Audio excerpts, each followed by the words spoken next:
अब ये मत समझना कि यहाँ पे मैं ये बोल रहा हूँ कि ऑपरेटर्स ही प्रमोटर और प्रमोटर ही ऑपरेटर है। मैं ऐसा नहीं बोल रहा हूँ, बट क्या पता मैं भी ऐसा हो। जय जय, आप सभी का स्वागत है हमारे यूट्यूब चैनल पे। सबसे पहले तो सॉरी, मैं इतने टाइम से वीडियोस डाल नहीं पाया। एक्चुअली मैं घर पे बहुत कुछ चल रहा था और उसके बाद फिर मैं आउट ऑफ इंडिया चला गया और उसके बाद फिर मेरी तबीयत ख़राब हुई। इसलिए मैं वीडियोस डाल नहीं पाया। पर अब से मैं कोशिश करूँगा कि हर वीक में एक ना एक वीडियोस तो आए और मैं आप लोगों को और सिखा पाऊँ और मैं खुद सीख पाऊँ। आज का टॉपिक स्टार्ट करते हैं। क्या हमें बंधन बैंक परचेज़ करना चाहिए कि नहीं करना चाहिए? अगर हमने परचेज़ किया हुआ तो होल्ड करना चाहिए कि नहीं करना चाहिए? अगर मैं आप लोगों की जगह होता तो मैं डेफिनेटली परचेज़ करता या होल्ड करता हूँ। उसके रीज़न्स हम लोग आगे जानेंगे। सबसे पहले तो मैं एक डिस्क्लेमर देना चाहता हूँ कि ये वीडियो सिर्फ एजुकेशनल पर्पज़ के लिए है। ना मैं यहाँ पे आपको कोई बाय रिकमेंड करूँगा, ना मैं आपको कोई सेल रिकमेंड करूँगा। ये इस चैनल की पहली और आखिरी टिप होगी। टिप नहीं दे रहा, ये मैं सिर्फ आप लोगों को सिखाने के लिए बता रहा हूँ कि कैसे रिसर्च की जाती है, ताकि आप लोगों को ट्रस्ट बैठे कि हाँ, हम लोग प्रॉफिट कमा सकते हैं मार्केट से। अब मैं आपको ये बताऊँगा कि क्यों लेना चाहिए, तो आप जानेंगे और उसके बाद लेंगे तो आप लोग कमाएंगे। तो उसके बाद फिर अपन एजुकेशन की तरफ चलेंगे कि कैसे एजुकेशन करते हैं, क्या क्या चीज़ें होती है, क्या क्या मैटर करता है, क्या क्या हमको सीखना पड़ता है, ताकि हम ऐसे रिसर्च कर पाए और हम लोग अर्न कर पाए स्टॉक मार्केट से। तो हम शुरू करते हैं आज का टॉपिक। इस टॉपिक में अपन 3-4 चीज़ों के बारे में बात करेंगे। एक तो अपन ऑपरेटर्स का गेम समझेंगे कि ऑपरेटर्स अपना गेम कैसे खेलते हैं। सेकंड, अपन बंधन बैंक के फाइनेंशियल देखेंगे। अपन बंधन बैंक का चार्ट पैटर्न देखेंगे। अपन देखेंगे कि ये टाइम से क्यों गिरा, क्या रीजंस थे। बहुत कुछ सीखेंगे इस वीडियो में हम। शुरू करते हैं। सबसे पहले हम बेसिक डिटेल्स जानते हैं कि 2015 से लेकर 2024 तक बंधन बैंक ने आज तक किया क्या।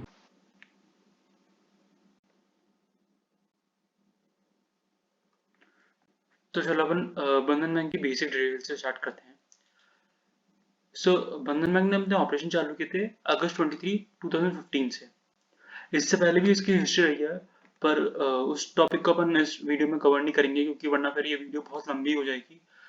फिर कभी अपन अगर बंधन बैंक के बारे में बात करेंगे तो इन डेप्थ सारी चीज़ें कवर करेंगे, बट इस वीडियो को मैं इतना लॉन्ग नहीं खींचना चाहता हूँ।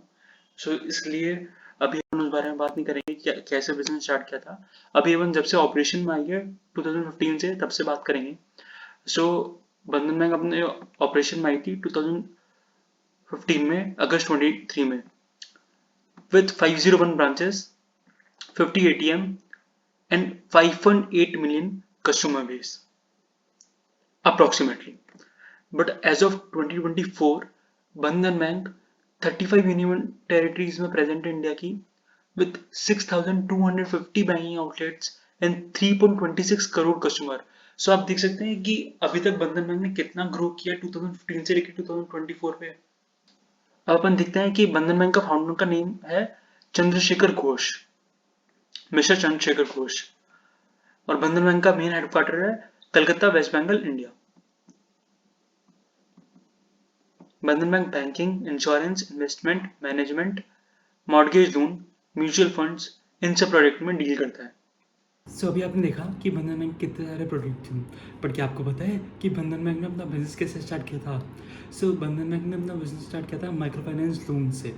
माइक्रो फाइनेंस लोन का मतलब होता है एकदम छोटे छोटे अमाउंट के लोन।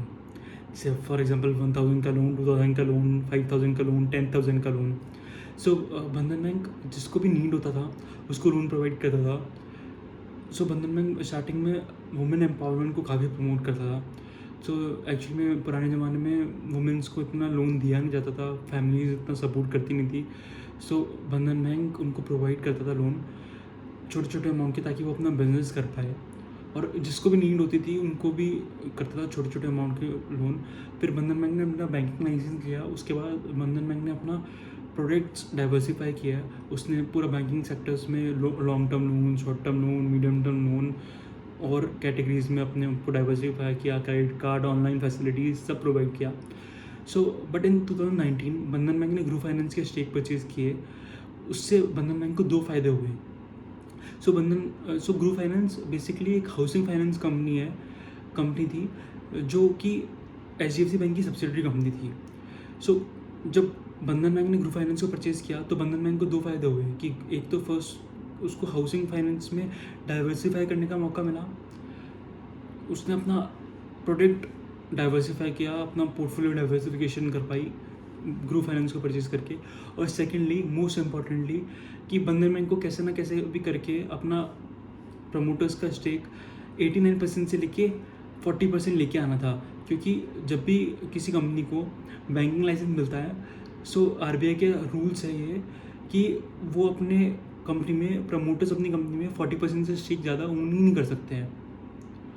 सो इसलिए बंधन बैंक को कैसे ना कैसे करके अपना कम करना था स्टेक्स। सो उसके लिए उसने ग्रुप फाइनेंस को परचेज़ किया। उससे एक फ़ायदा ये हुआ कि जो बंधन बैंक का इक्विटी था वो डायल्यूट हुआ और उसको प्रमोटर्स का स्टेक बंधन बैंक में फिर 60% रह गया। सो उसके बाद उन्होंने ब्लॉक डील से और कम किया 20%, फिर उन्होंने अपना स्टेक 40% किया। सो ऐसे अपने बंधन बैंक ने अपना रिड्यूस किया 40% पे। इसके कारण बंधन बैंक काफ़ी गिरा भी था, बंधन बैंक का प्राइस काफ़ी गिरा भी था। सो वो अपन अभी चार्ट पे देखेंगे कि क्यों गिरा था, कैसे गिरा था, कहाँ कब क्या क्या रीज़न थे गिरने के। और उसके बाद फिर अपन फाइनेंशियल पे चलेंगे, बंधन बैंक के फंडामेंटल्स पे चलेंगे कि बंधन बैंक अभी फाइनेंशियली कितना स्ट्रॉन्ग है, और उससे अपन को और क्लैरिटी मिलेगी कि अपन को परचेज़ करना चाहिए इसको या नहीं करना चाहिए। तो चलो अपन स्क्रीन पे चलते हैं। सबसे पहले अपन चार्ट पैटर्न देखते हैं इसका कि अभी तक कितना डाउन है ये, और कब कब ईयर्स में कब ये क्यों डाउन गया, क्या क्या रीजंस थे अकॉर्डिंगली।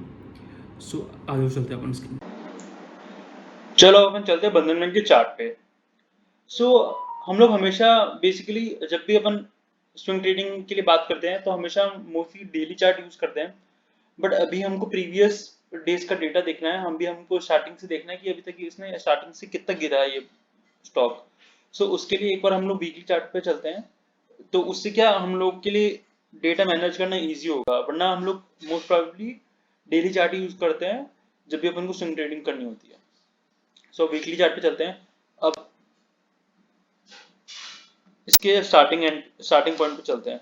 जब इसने अपना आईपीओ लॉन्च किया था, आईपीओ होता है इनिशियल पब्लिक ऑफरिंग।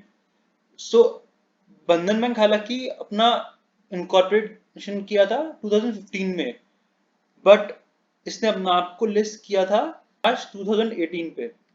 सो इसने अपना आईपीओ 26 मार्च 2018 को लॉन्च किया था, और इसने अपना अभी तक का हाई जब ओपन किया उसके बाद इसने अभी तक का हाईएस्ट हाई लगाया था 739.55 समथिंग अप्रोक्सीमेटली। थोड़ा सा ऊपर नीचे हो सकता है क्योंकि विक्स है वहां पे, सो उतना मैटर नहीं करता अभी अपने लिए। सो अभी हम देखते हैं कि अब ये लाइफ टाइम हाई से कितना डाउन आया हुआ है स्टॉक। तो जैसे हम लोग देख पा रहे हैं कि अभी इसका प्राइस है 182.65। सो ये अपने लाइफ टाइम हाई से 75.39% डाउन है। सो जैसे कि हम देख सकते हैं 75.39% डाउन है, तो अगर ये लाइफ टाइम हाई तक जाता है तो देखते हैं अपन कितना पोटेंशियल है इस स्टॉक में। अगर ये अपने लाइफ टाइम हाई को टच करता है तो इसका 300% पोटेंशियल है, ये अपन को 300% रिटर्न दे सकता है। बट अपन 300% की बात ही नहीं कर रहे, अपन कोविड के बाद इसने वापस से जब रिकवर किया वो हाई तक भी अपन मान के चले, तब भी सीधा सीधा 127% का गेन है। और आगे अपन जानेंगे कि इसमें फंडामेंटल्स और सब में टेक्निकल में कितनी अच्छी अच्छी चीजें हैं, क्यों मैं आप लोगों को बोल रहा हूँ कि ये लाइफ टाइम हाई तक भी जा सकता है, और क्यों मैं आपको बोल रहा हूँ कि ये 127% तो अनडाउटेडली जाएगा ही जाएगा। सो अब अपन डिस्कस करते हैं कि टर्न बाय टर्न कि ये क्यों गिरा था स्टार्टिंग से लेके। जैसे ये 2018 में इसने हाई लगाया, उसके बाद से क्या क्या प्रॉब्लम आई बैंक में, क्यों ये गिरता गया, यहाँ तक क्यों आया, और क्या क्या और चीजें हुई बैंक के साथ। सो ये 2018 में जब इसने हाई लगाया उसके बाद इसने 2018 में ही 40% का डाउनफॉल दिखाया। अब यहाँ पे आपको पता है दो रीजन से 40% डाउन जाने का। सबसे पहला कि जब भी एक कंपनी को बैंकिंग लाइसेंस मिलता है तो उसमें प्रमोटर्स की होल्डिंग 40% से ज्यादा हो ही नहीं सकती है। आरबीआई का रूल्स है कि जब भी एक बैंकिंग लाइसेंस मिलता है आपको, तो आपको अपना स्टेक 40% तक रिड्यूस करना पड़ता है। आप सिर्फ एक उस कंपनी में 40% स्टेक ही ओन कर सकते हो, उससे ज्यादा आप ओन नहीं कर सकते हो। सो अब बैंक ऐसा करने में असफल रही, बैंक कर नहीं पाई, अब पता नहीं क्या कारण रहे उसमें। सो उसके कारण आरबीआई ने कोई भी नई ब्रांच ओपन करने से बैंक को रिस्ट्रिक्ट कर दिया। और बैंक के सीईओ जो कि मिस्टर चंद्रशेखर घोष जो कि थे, अभी भी है 9 जुलाई तक, तो उनकी सैलरी भी फ्रीज कर दी गई क्योंकि ये लोग अपना स्टेक कम नहीं कर पाए। ओके, देन इसका प्राइस फिर वापस से रिकवर कर जाता है, बट ये उसको क्रॉस नहीं कर पाता क्योंकि प्रॉब्लम बढ़ती जा रही थी, बैड लोन्स होते जा रहे थे। सो फिर 2019 में वापस से थोड़ा गिरता है। अब 2019 में वही सेम कारण कि इसका बैड, अब यहाँ पे इन्होंने स्टेक तो धीरे धीरे रिड्यूस किया, बट बैड लोन्स इनके कम हो ही नहीं पा रहे थे। तो ये 2019 में वापस से गिर जाता है 29%। फिर 2020 में हम सबको पता ही है, कोविड आता है, कोविड में ये और गिर जाता है, कोविड में ये और 50% गिर जाता है। सो ऐसे कर करके ये नीचे गिरता जाता है। सो 2019 से 2020 में ही ये स्टॉक 75% गिर जाता है, 75%। बट आफ्टरवर्ड्स 2020 ये रिकवर भी करता है थोड़ा, क्योंकि 2020 में मेन रीजन कोविड तो था ही, बट इसके साथ साथ ये माइक्रो फाइनेंस में डील करती है, मतलब छोटे छोटे अमाउंट के लोन देती है। तो अब हुआ क्या, सब जो भी छोटे छोटे अमाउंट के जिन्होंने लोन ले रखे हैं, जो भी वर्कर्स और होते हैं, जो भी गांव चले गए, अपने अपने विलेज चले गए, सो ये लोग रिकवर नहीं कर पाए उन लोगों से, तो उनके बैड डेब्ट्स बढ़ते गए बढ़ते गए बढ़ते गए। फिर बट आफ्टर कोरोना जब सब चीजें नॉर्मल हुई, तो ये रिकवर भी कर गया, बट ऑब्वियसली उतना रिकवर नहीं कर पाया जितना इसने लाइफ टाइम हाई दिया था, क्योंकि प्रॉब्लम्स बढ़ती जा रही थी, एक ना एक चीज के बाद एक चीज के बाद एक चीज हिट करती जा रही थी। सबसे पहले स्टेक रिड्यूस नहीं कर पाई, वो हिट किया, उनको स्टेक रिड्यूस करना पड़ा। अब स्टेक इन्होंने कैसे कैसे रिड्यूस किया, स्टेक इन्होंने सबसे पहले तो ग्रुप फाइनेंस को एक्वायर किया, उससे उनका 60% तक आया स्टेक। फिर उन्होंने ब्लॉक डील करी, उससे और कम आया, तो 40% तब जाके इन लोगों का स्टेक हुआ। सो वो प्रॉब्लम रही। उसके बाद बैड लोन्स बढ़ते गए, क्योंकि ये माइक्रो फाइनेंस लोन देती है, तो बैड लोन्स बढ़ते गए। उसके बाद कोविड हिट हुआ, कोविड में और सिचुएशन खराब हुई, और होते गए। फिर 2020 में रिकवर किया। उस 2022 में इन्होंने एक नया चीज चालू किया, इन्होंने छोटे छोटे स्टार्टअप्स को लोन देना चालू किया, इमर्जिंग एंटरप्रेन्योर बिजनेसेस में लोन देना चालू किया। उससे हुआ क्या, ये लोग के और बैड लोन्स बढ़ते गए, सो और ये लोग डाउनवर्ड जाते गए, इनका एनपीए, इनका ग्रॉस एनपीए सब बढ़ता गया। 2023 में एक रीजन और आया, इनके ऊपर ऑडिट हुई, जो कि इतनी मैटर नहीं करती, वो अभी अपन आगे बात करेंगे कि क्या हुआ उस ऑडिट में। सो उसके कारण ये और गिर गया। सो ऐसे करते करते करते करते गिरता गया, और अभी लेटेस्ट में एक न्यूज आई कि इनके सीईओ ने रिजाइन कर दिया। उससे इतना पैनिक क्रिएट हुआ कि ये स्टॉक और टूटने लग गया, इतना अच्छा होने के बावजूद। और कुछ प्रॉब्लम नहीं है अभी इसमें, इतनी सारी जितनी भी अपन ने प्रॉब्लम्स डिस्कस करी अभी तक, उसमें से मोस्ट ऑफ द प्रॉब्लम सब जा चुकी है। बट अब ये सिचुएशन आई तो सेंटिमेंट्स और खराब हुए और डाउनवर्ड गया। सो अपन चलते हैं अब इस वाले कैंडल पे अपन बाद में बात करेंगे। जो अभी न्यूज आई मिस्टर घोष के रेजिग्नेशन की, उसके बाद जो ये कैंडल बनी 64.19 मिलियन के साथ, वो इस पर हम डिस्कस करेंगे। बट हम इससे पहले इसके फंडामेंटल्स चेक करते कि कंपनी है कितनी स्ट्रॉन्ग। अगर मैं आपको बाय रिकमेंड कर रहा हूं, मैं रिकमेंड नहीं कर रहा, मैं सिर्फ आपको बता रहा हूं कि मैंने क्यों बाय कर रखा है। सो अपन चलते हैं फंडामेंटल्स पे।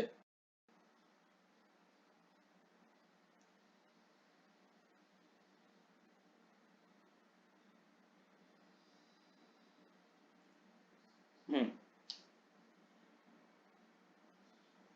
सो अपन चलते हैं इसके रेवेन्यू पे। सो इसका revenue time to time increase हो रहा है। आप जैसे देख सकते हैं दिसंबर 2020 में 3308 था, फिर 3409 हुआ, फिर 3808 हुआ, फिर अब 4665।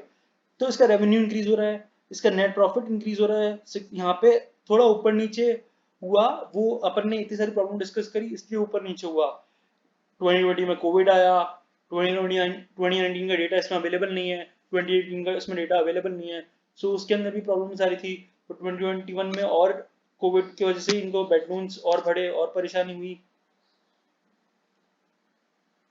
सो ऐसे करते करते इन लोगों का प्रॉफिट कम होता गया। एक टाइम पे कंपनी 3009 करोड़ का लॉस में चली गई एक क्वार्टर के अंदर। सो आप पैनिक सोच सकते हैं कि कितना बड़ा पैनिक हुआ कंपनी में।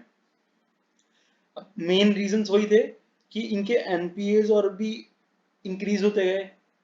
अब अगर बैंकिंग कंपनी है, अगर बैड लोन्स ही इंक्रीज हो जाएंगे, कंपनी का मेन काम ही यही है कि कंपनी लोन देती है और वो लोन को ही मैनेज नहीं कर पा रही है, कि रिकवरी नहीं कर पा रही है लोन की।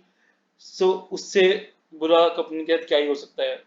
वही सबसे मेन चीज होती है माइक्रो फाइनेंस कंपनी या बैंकिंग कंपनी में, कि उनके एनपीए ज्यादा नहीं बढ़ने चाहिए। अगर बढ़ते हैं तो वो बैंक के लिए बहुत बुरा है। बट धीरे धीरे धीरे करके इन्होंने कंट्रोल किया।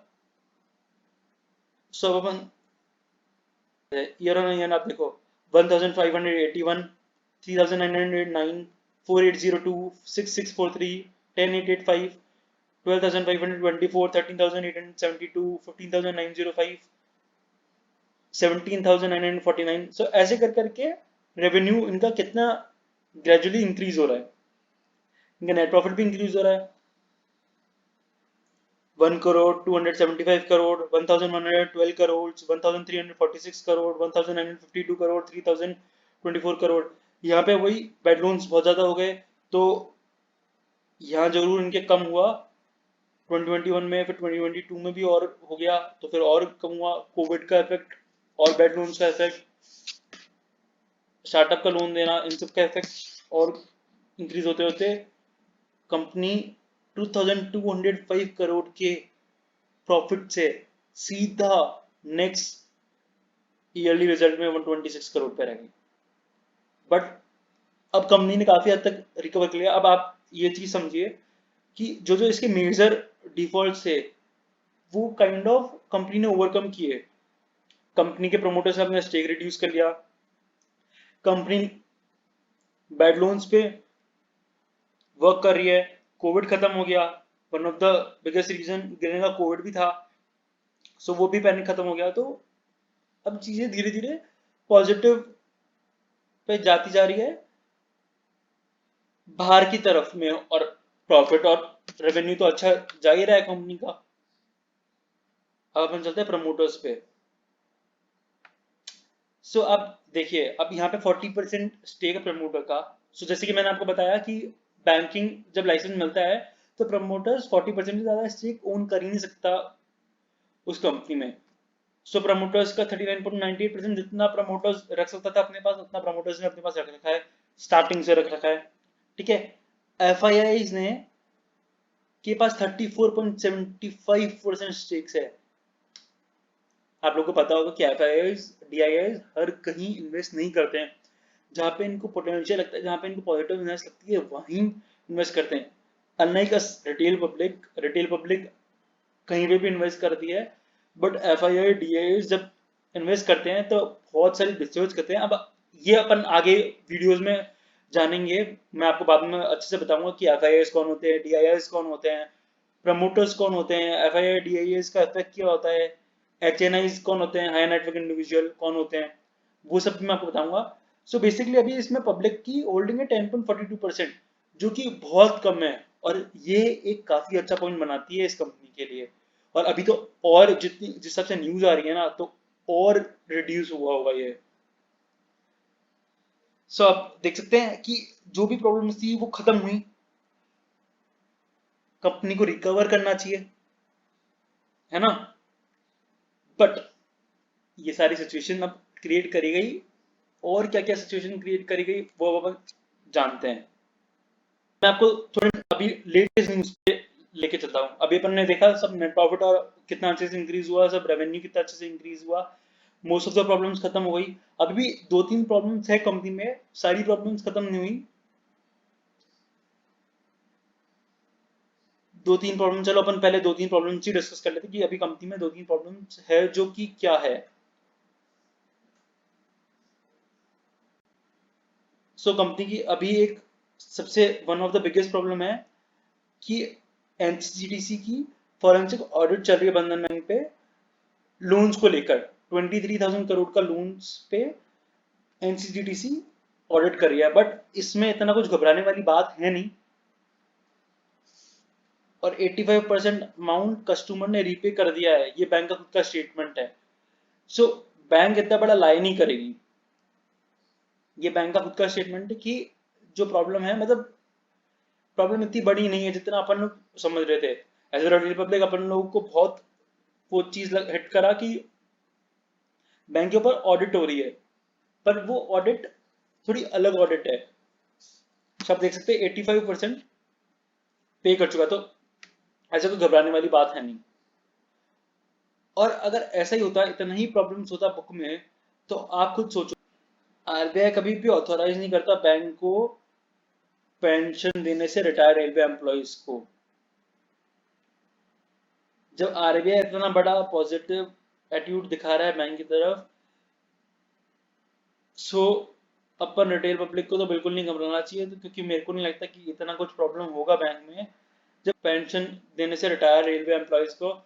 सो आरबीआई खुद को पता है आरबीआई को कि इतना कुछ नेगेटिव न्यूज है नहीं, इतना कुछ फॉरेंसिक ऑडिट में कुछ प्रॉब्लम है नहीं, वरना आरबीआई कभी भी सपोर्ट नहीं करता उस बैंक को। तो अब अपन चलते हैं कि अब अपन चलते हैं मार्च की कुछ न्यूज पे। चलो मैं आपको दिखाता हूँ कि क्या ब्रोकरेज हाउसेस बात कर रहे हैं बैंक के बारे में, अब क्या क्या चीजें पॉजिटिव हो रही है। सब देखो, बंधन बैंक की brokerage bullish with strong deposit 46.5% upside likely. Brokerage house 46.5% का अपसाइड के लिए रेटिंग दे रहे हैं बैंक को। 46.5% कोई छोटी मोटी बात नहीं होती, 46.5% बहुत बड़ी बात होती है। और न्यूज देखते हैं अपन। न्यूज़पेपर को इतना रिलाय नहीं करना चाहिए। मैं जस्ट बिकॉज आपको न्यूज सिर्फ इसलिए दिखा रहा हूँ ताकि आप लोग को ऑपरेटर्स का गेम समझ में आए कि ऑपरेटर्स किस लेवल तक सोचते हैं, किस लेवल तक का गेम खेलते हैं। अब आप गोल्डमैन सैक भी पॉजिटिव है बैंक को लेकर। और न्यूज पे चलते हैं अपन। बंधन बैंक का 25 का टारगेट, अप्रैल 2024 का टारगेट 274, मई 2024 का टारगेट 282, दिसंबर 2024 तक का टारगेट 340।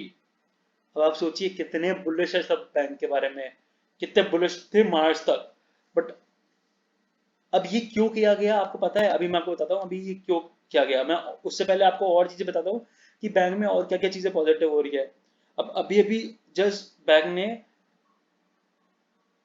मिस्टर संतोष जी नायर को अपने टॉप मैनेजमेंट का पार्ट बनाया। अब मिस्टर संतोष जी नायर इससे पहले कोटक महिंद्रा बैंक के टॉप मैनेजमेंट का पार्ट रह चुके हैं। अब बंधन बैंक में वो कंज्यूमर लैंडिंग एंड मोर्गेज को हेड करेंगे।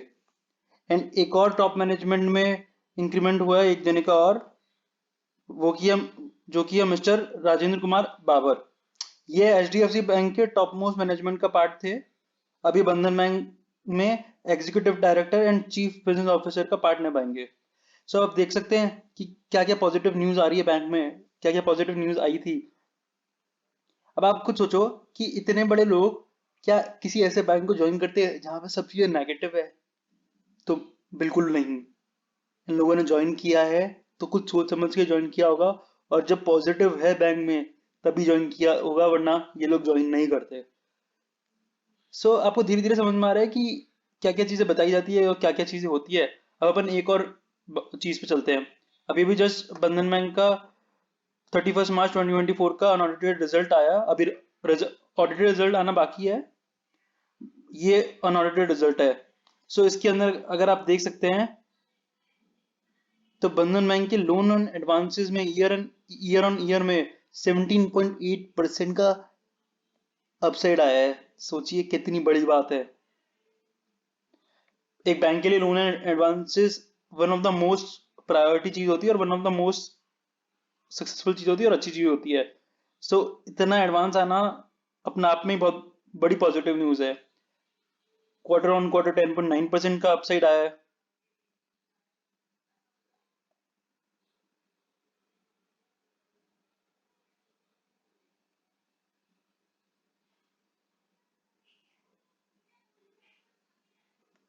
तो आप सोचो सब चीजें पॉजिटिव है, पर फिर भी प्राइस कितने लो पे ट्रेड कर रहा है। So it's a win win situation. सब आपको समझ में आया होगा, आपको पता चला होगा कि आपको क्या करना है। बट अभी इतनी नेगेटिविटी क्यों आ रही है बैंक में, वो उसका कारण, अब आप देखिए क्या कारण है उसका, अब आपको पता चलेगा क्या कारण है। जो बंधन बैंक के सीईओ और फाउंडर मिस्टर चंद्रशेखर घोष है, वो बैंक से रिजाइन कर रहे हैं। अब ये न्यूज आपको लगता है कि क्यों आई होगी? अभी तक सब चीजें पॉजिटिव चल रही है बैंक में। बैंक ने अपनी हर चीज को नेगेटिव से लेकर पॉजिटिव पे कन्वर्ट कर लिया। ओके, हर चीज में सब चीजें अच्छी हो रही है, रिजल्ट अच्छे आ रहे हैं, बैडलून्स कम हो रहे हैं, सब चीजें पॉजिटिव है। सो आपको लगता है कि एकदम से जब हर ब्रोकरेज हाउस हर जना पॉजिटिव है और बैंक ने इतने टाइम से परफॉर्म नहीं किया, बैंक इतने टाइम से नीचे नीचे नीचे नीचे जाता गया है और सबने इतनी अच्छी रेटिंग दी है, तो क्या रीजन था कि नहीं बढ़ा? और क्या रीजन हो सकता है कि उस समय पे ये न्यूज हट कर गया कि रेजिग्नेशन आ रहा है मिस्टर चंद्रशेखर घोष का बंधन बैंक से? सो ये सब हुआ है माल भरने के चक्कर में। चलो अब आप लोग को मैं ऑपरेटर्स का गेम समझाता हूँ। अभी आप लोगों ने कितने टाइम से एक चीज़ नोटिस करी कि हर जगह पे अभी बंधन बैंक का कितने अच्छे अच्छे प्राइस टारगेट मिल रहे थे। अभी हर एक जना ये बोल रहा था कि बंधन बैंक बढ़ेगा, बंधन बैंक बढ़ेगा, बंधन बैंक बढ़ेगा। हर जगह से पॉजिटिव न्यूज़, हर जगह अच्छी अच्छी न्यूज़, हर न्यूज़ आउटलेट, हर जना ये बात कर रहा था कि बंधन बैंक बढ़ेगा। बट अब ऑपरेटर्स का गेम समझिए आप यहाँ पे। सो सबसे पहले यहाँ पे रिटेल्स का अटेंशन कैप्चर किया गया, सब चीज़ें पॉजिटिव दिखा के। हाँ, हालांकि बैंक का क्वार्टरली रिजल्ट काफ़ी अच्छा आया है। अभी बंधन बैंक का अनऑडिटेड जो रिजल्ट आया है 2024 का मार्च का, वो भी काफ़ी अच्छा है, काफ़ी पॉजिटिव आया है, काफ़ी चीज़ें इम्प्रूव हुई है और सब चीज़ें एडवांस लोन एडवांसेस सब इंक्रीज़ हुआ है, ग्रोथ इंक्रीज़ हुई है, सब अच्छा हुआ है। पर फिर भी सब न्यूज़ पे पॉजिटिव न्यूज़ आ रहा था। अब इससे क्या हुआ, सबसे पहले तो माइंड कैप्चर हुआ सारे रिटेलर्स का, सब रिटेलर्स टूट पड़े इस पे। उसके बाद क्या न्यूज़ आती है अभी रिसेंट में? हाँ, हालांकि ऑडिट चल रही है, बैंक तो एक ऑडिट चल रही है 23,000 करोड़ की लोन बुक को चेक करने की। पर उसके बारे में जो इनके सीईओ उन्होंने बोला कि कोई प्रॉब्लम नहीं है, सब नॉर्मल है। बट अभी तक सब नॉर्मल चल रहा था, सारा रिजल्ट विजल्ट सब अच्छा। बट क्या न्यूज़ आती है अभी 2 दिन पहले, 3 दिन पहले ये न्यूज़ आती है कि जो बंधन बैंक के सीईओ हैं उनने अपना रेजिग्नेशन डाला है। बट अब आप लोग को ये शौक हो रहा होगा कि रेजिग्नेशन अभी थोड़े टाइम पहले, पता है क्या हुआ था? थोड़े टाइम पहले इन्होंने अपना रेजिग्नेशन, अपना पीरियड इंक्रीज करने के लिए आरबीआई में notice, board approve reappointment of mister Chandrashekhar Ghosh as MD and CEO. So basically क्या हुआ था कि इनका टेन्योर जो था साल का था, तो वो जुलाई 9 2024 पे खत्म होने वाला था। सो आरबीआई का रूल्स है कि बिफोर 6 मंथ पहले इनको वापस से अपना नोटिस भेजना पड़ता है आरबीआई को, ताकि आरबीआई इनका कंफर्मेशन कि इनको वापस से एमडी एंड सीईओ बना सकती है कंपनी या नहीं, वो अप्रूव करती है। सो इन्होंने 6 महीने पहले अपना भेजा, पर आरबीआई की तरफ से कुछ रिप्लाई नहीं आया। ठीक है, आई डोंट नो कि क्या रीजन रहा होगा, किस लिए इन्होंने स्टेप डाउन किया as a CEO. May be one of the reason हो सकता है कि आरबीआई ने इनको अलाउ ही नहीं किया करने के, इनको लग गया था कि आरबीआई इनको वापस से देगी नहीं। मे बी हो सकता है रीजन, नहीं हो सकता, पता नहीं, वो तो वो खुद ही जाने कि क्या मेन रीजन रहा है, उनके बोर्ड ऑफ डायरेक्टर्स ही जाने। सो बट अब ये जब न्यूज आती है ना, तो कैसे टाइम पे आती है वो मैटर करता है। इससे जो पैनिक क्रिएट किया गया ना, क्योंकि सब ब्रोकरेज हाउस और सब बुलिश थे स्टॉक पे। अभी इसका अनऑडिटेड जो फाइनेंशियल रिजल्ट आया था 2024 का मार्च का, वो भी इतना अच्छा आया था, तो हर जगह से पॉजिटिव था, तो हर जगह से बुलिश तो था ही। बट प्राइस बढ़ रहा था धीरे धीरे। बट एकदम से ऐसी न्यूज हिट करना कि इन्होंने रिजाइन कर दिया बोर्ड ऑफ डायरेक्टर से, ये सीईओ की पोस्ट से हट रहे हैं, तो ये जानबूझ के लाया गया है, जितना मेरा समझ कहता है मार्केट में। सो अब अपन देखते हैं कि जब ये हुआ, उसके बाद अब सारी जो ब्रोकरेज फर्म जो सब पॉजिटिव थी, वो सबका क्या कहना था अब। तो बंधन bank new share price target 2024, brokerage bearish and shock after CEO resign. अभी तक सब बुलिश थे स्टॉक पे, अब एक सीईओ का रेजिग्नेशन आया नहीं और इस पे सब बियरिश हो गए। सारे brokerage house kind of bearish हो गए, एक दो को छोड़ के, एक दो न्यूट्रल भी है। नेक्स्ट न्यूज पे चलते हैं अपन।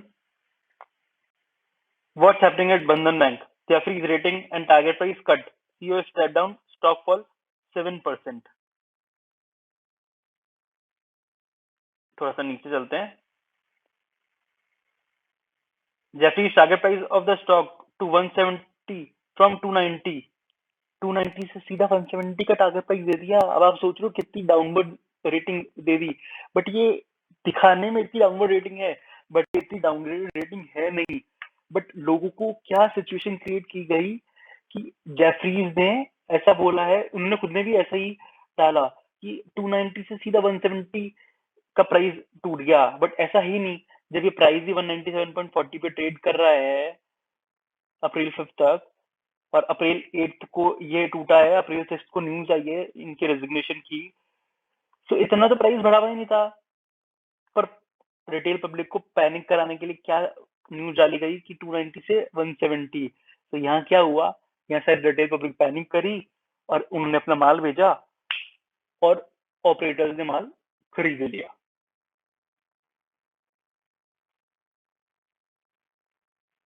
Bandhan Bank share plunged over 9% after CEO Chandrasekhar Ghosh decided to exit in July. तो देख रहे हो क्या क्या चल रहा है।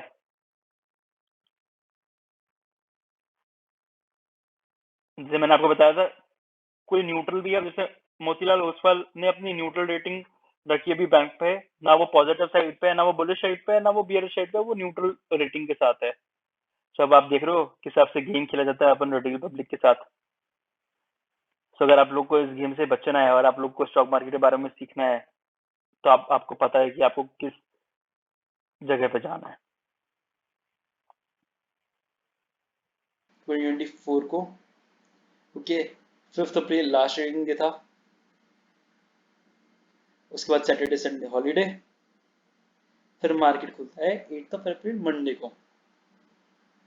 यहाँ खुलता है सीधा नीचे क्योंकि उनका रेजिग्नेशन आया और यहाँ भरा जाता है माल। अब आप वॉल्यूम देखो यहाँ की 64.195 मिलियन वॉल्यूम के साथ ट्रेड किया गया है प्राइस स्टॉक। सो यहाँ पे आप अब कैंडल पे नोटिस करो, यहाँ कैंडल को नीचे लाके पूरा माल भरा गया है, यहाँ सारा रिटेल पब्लिक का माल भरा गया है और अभी भी देखो ये प्राइस नीचे नहीं जाने दे रहे हैं। यहाँ पे माल आप देखना, आप जो मैंने आपको टारगेट जो बताया था स्टार्टिंग में, कहाँ तक जाता है। अब ये मत समझना कि यहाँ पे मैं ये बोल रहा हूँ कि ऑपरेटर्स ही प्रमोटर और प्रमोटर ही ऑपरेटर है। मैं ऐसा नहीं बोल रहा हूँ, बट क्या पता मे भी ऐसा हो भी सकता है, यू नेवर नो। सो अब देखा आपने कि कैसे प्राइस नीचे लाई गई, जानबूझ के लाई गई ताकि रिटेलर्स का माल भरा जा सके। माल भरा गया। अब देखना कैसे ये लोग प्राइस को बढ़ाएंगे, अब कैसे विद इन 1 ईयर ये प्राइस कहाँ क्रॉस करता है। आप ये खुद अपनी आंखों से देखना, आपको पता चलेगा कि ऑपरेटर्स कैसे कैसे गेम खेलते हैं ताकि हम रिटेलर से माल भरा जाए और उनकी जेबें भरी जाए। सो अगर आप लोग को सीखना है, जेन्युइनली सीखना है, ये चैनल आप लोगों के लिए है। मैं पक्का कोशिश करूँगा कि वीक में एक ना एक वीडियो तो आए ताकि मैं आप लोग को सिखा पाऊँ। हाँ, अभी पूरी तरह से मेरे को भी नहीं आता है, मेरे को भी बहुत सारी चीज़ें सीखनी बाकी है, बट मैं वो धीरे धीरे लर्न कर रहा हूँ। बट जो अभी तक जो भी मार्केट से सीखा है वो मैं चाहता हूँ कि मैं आप लोगों को सिखाऊँ। बट इसके लिए आप लोगों को मेरे को सपोर्ट दिखाना पड़ेगा, आप लोगों को मेरे को अप्रिशिएट करना पड़ेगा, आप लोगों को कमेंट करके बताना पड़ेगा कि आप लोगों को क्या अच्छा नहीं लगा इस वीडियो में, और अच्छा लगा तो क्या अच्छा लगा। ऐसे ही मैं और वीडियोस लाता रहूँगा। So till then, goodbye, जय जय।